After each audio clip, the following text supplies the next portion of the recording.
Imaginen por un momento esta escena: caballeros vestidos de blanco, con sus túnicas adornadas por cruces escarlata, avanzando bajo un sol implacable. Sus sombras se alargan sobre el polvo del camino mientras los cascos de sus caballos resuenan con un eco solemne. Los reyes los respetaban, los sultanes les temían. Mucho más que simples soldados, parecían encarnar un ideal que combinaba fe, disciplina y fuego. No guerreaban por botines, ni se batían por territorios, ni siquiera al servicio de un monarca terrenal. Su causa, o al menos la que proclamaban, provenía de Dios. ¿Era una intervención divina? ¿Una convicción inquebrantable? ¿O habitaba tras esa devoción algo aún más profundo? Olvidémonos por un instante de la iconografía romántica. Caballeros resplandecientes en armaduras pulidas, vencedores siempre heroicos. La realidad era mucho más cruda, rigurosa y formidable.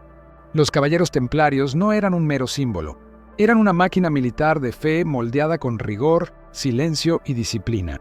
Monjes y guerreros en un solo cuerpo, capaces de convertir la estrategia en devoción, el combate en liturgia sangrienta. Esta es la historia de cómo esos monjes con espadas llegaron a ser la punta de lanza de las cruzadas durante casi 2 siglos.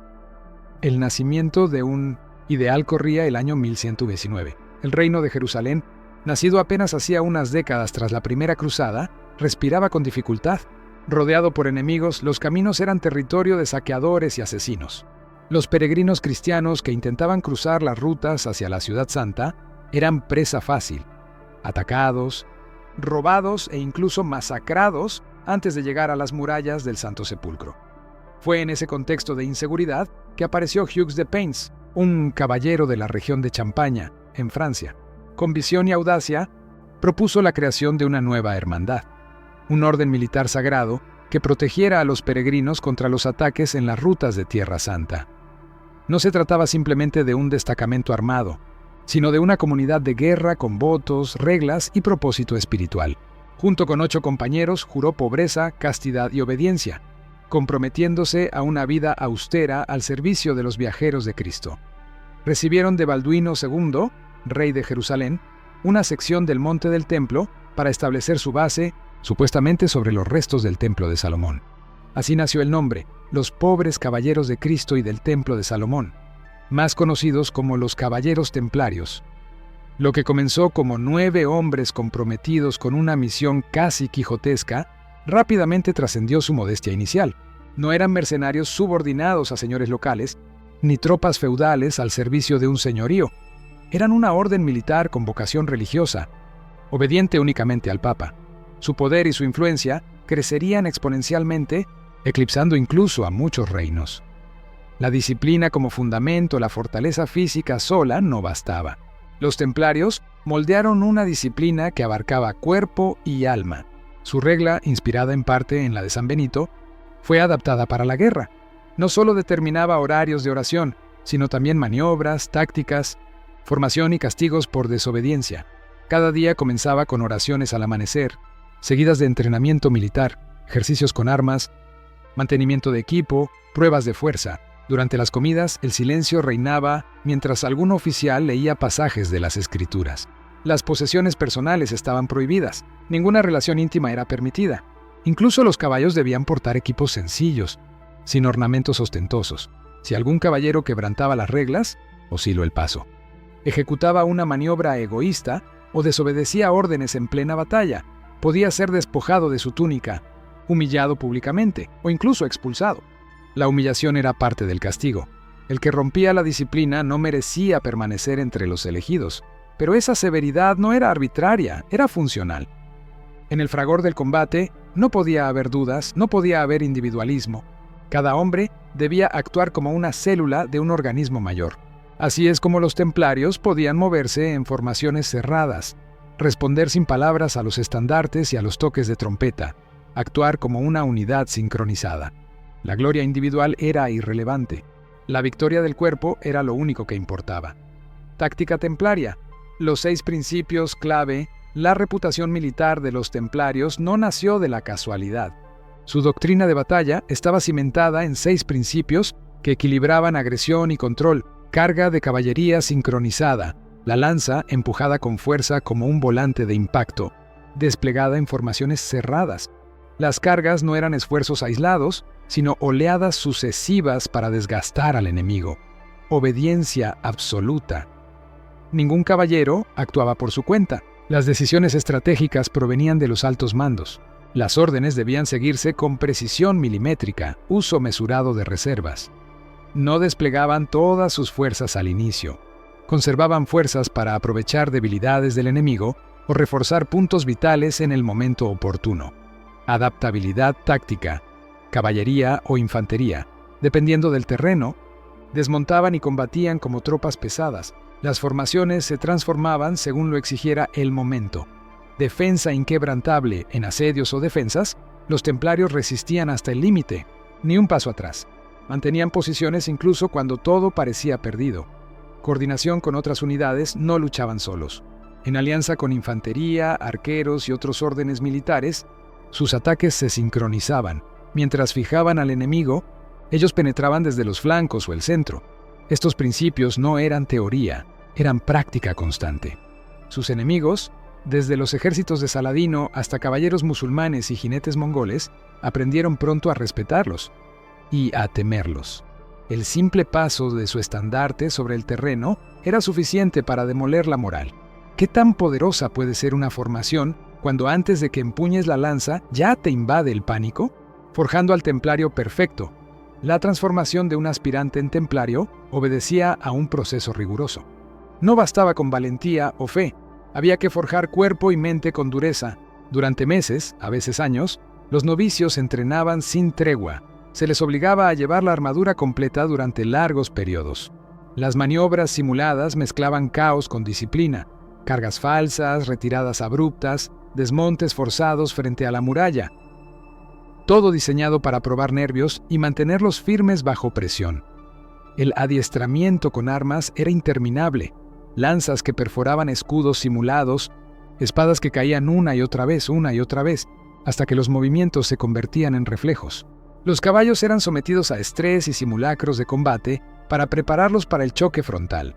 Aún dormidos, los templarios dormían con su equipo listo, preparados para responder en minutos ante cualquier emergencia. Nunca existió equilibrio entre vida y descanso. Su existencia misma era preparación constante para la guerra, tanto física como espiritual, armamento y equipamiento, funcionalidad por encima del brillo en el fragor de la batalla, el ornamento era lujo inservible. Los templarios optaban por lo funcional.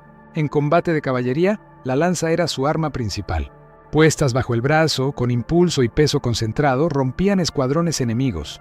Cuando la lanza cedía o se rompía, las espadas, mazas o martillos entraban en acción.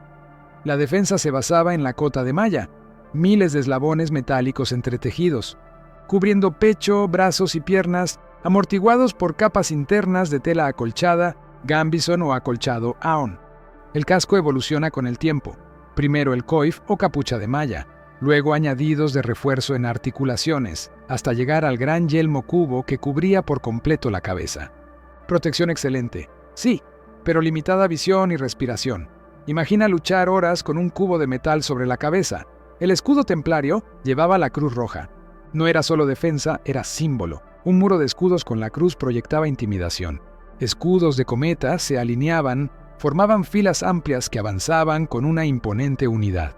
En los asedios y combates de proximidad, dominaban ballestas, lanzas de asalto, trabuquetes y maquinaria pesada. La guerra era su elemento natural. Hazañas y derrotas. El pulso en Tierra Santa, los templarios no destacaron solo por estrategia, sino por coraje. En Montgisard, 1177, con un contingente reducido, cargaron contra el inmenso ejército de Saladino y lo hicieron retroceder. El rey Balduino IV, debilitado por la lepra y superado en número, logró, junto a los templarios, forzar una victoria milagrosa. El pánico sembrado fue tan profundo que Saladino apenas pudo huir con vida, pero no todas las batallas favorecieron a los cruzados. En 1187, la batalla de Hattin cambió la historia. Bajo el sol abrasador, sin agua ni suministros, los cruzados fueron acorralados. Los templarios mantuvieron sus filas con disciplina, hasta el colapso. Cientos fueron capturados, ejecutados o vendidos como esclavos. Jerusalén cayó poco después, aunque fue una derrota devastadora, no fue el final. Los templarios sobrevivientes organizaron la defensa de la ciudad, resistieron los asedios que siguieron y coordinaron nuevas campañas para reconquistar lo perdido. Su tenacidad les ganó prestigio. Durante el asedio de Acre, 1189-1191, resistieron enfermedades, asaltos nocturnos y el desgaste del clima. Lentamente, avanzaron sus torres, repelieron contraataques y sostuvieron posiciones vitales. En Ars, bajo fuego intenso, mantuvieron la formación hasta que Ricardo Corazón de León dio la señal. Los templarios arremetieron. Su carga frontal desgarró líneas enemigas, creando desorden y victoria, pero la campaña egipcia fue brutal. Entre 1218 y 1219, intentaron tomar Damieta en la costa del Nilo. Inundaciones, peste, calor extremo, murieron más por fatiga que por combate.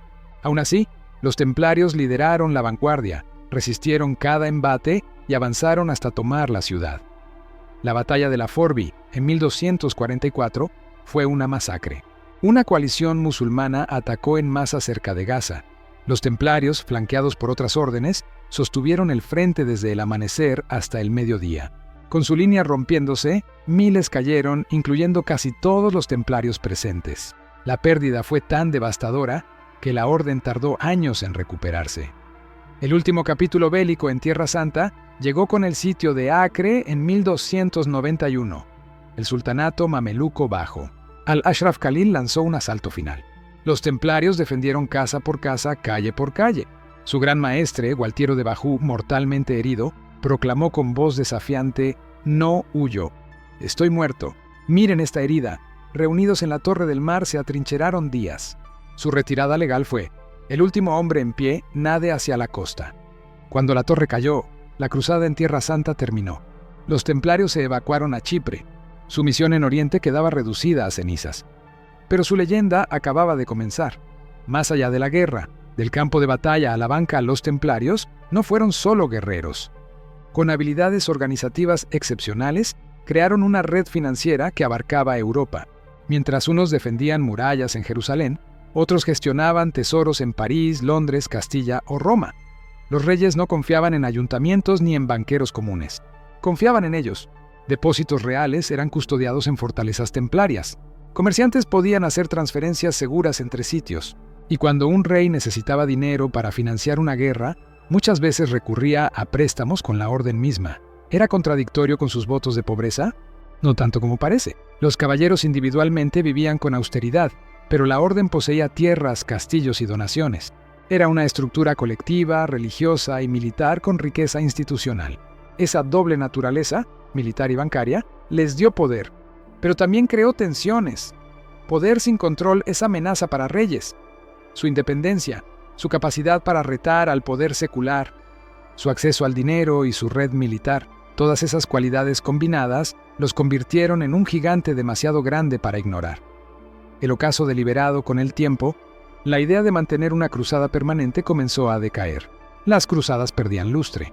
Los reyes europeos empezaron a cuestionar por qué financiar una orden poderosa, armada y con autonomía directa al Papa, si ya no tenían territorios santificados que defender. Felipe IV de Francia lo comprendió con acierto maquiavélico. Allí estaba la solución a sus deudas: destruir al generador de su propia ruina. El viernes 13 de octubre de 1307, ordenó la detención coordinada de todos los templarios en Francia al amanecer. Fue una redada masiva. Se les acusó de herejía, idolatría, prácticas secretas, la mayoría invenciones. Bajo tortura, muchos confesaron lo que jamás habían hecho. Bajo la presión política, el Papa Clemente V disolvió la orden en 1312. Algunos templarios fueron absorbidos por la Orden del Hospital. Otros encarcelados, exiliados o ejecutados. El último gran maestre, Jacques de Molay, fue condenado a morir en la hoguera en 1314. Su fin fue digno. Se negó a retractarse, clamó inocencia mientras las llamas lo consumían. Con su muerte, el mundo medieval creyó haber enterrado a los templarios para siempre. Pero la chispa del mito no se apagó, creció. El mito que perdura tras su extinción formal, los templarios se volvieron leyenda. Rumores de oro robado, reliquias perdidas, mapas secretos, tesoros escondidos, el Arca de la Alianza, el Santo Grial, riquezas incalculables destinadas al ocultismo templario. ¿Realidad? ¿Invención? Lo seguro es que el velo del misterio encendió siglos de especulación. Sus fortalezas aún se levantan, desde Siria hasta Tomar en Portugal. Son testigos implacables de una orden que dominó tanto el campo de batalla como la bóveda de un banco. Su disciplina inspiró órdenes posteriores, mercenarios del Renacimiento, estructuras militarizadas modernas. Su historia es un puente entre lo sagrado y lo estratégico. Y más allá del mito, hay una lección duradera. ¿Cómo transforma la fe un ideal en poder? ¿Cómo convierte la disciplina una batalla en ritual? ¿Cómo erige un ejército donde muchos solo ven religión? Los templarios no fueron meros guerreros. Fueron un concepto encarnado: fe, estrategia, sacrificio. Fueron una fuerza que persistió en la imaginación mucho después de que sus castillos cayeron y sus mantos ardieron. Epílogo. La Cruz Roja aún arde hoy. Aunque su llama física se extinguió, los templarios siguen vivos en el relato humano. En novelas, en películas, en teorías de conspiración, en búsquedas arqueológicas, pero más que los tesoros o los secretos, su legado real es más profundo. Desde las murallas de Acre hasta las hogueras de París, su saga habla de devoción, disciplina y poder. No solo protegieron peregrinos, pusieron el estándar para las órdenes militares, para las redes de financiamiento medieval y para el mito perdurable del caballero monástico. Sus mantos blancos se esfumaron, pero la Cruz Roja aún resplandece en la memoria colectiva, recordándonos que el coraje temperado por disciplina y fe puede sobrevivir al olvido. Ahora te pregunto a ti, ¿qué crees que hizo de los templarios algo más que un ejército? ¿Fue su rigor, su estructura política, su fe o algo mucho más enigmático? Comparte tu opinión en los comentarios.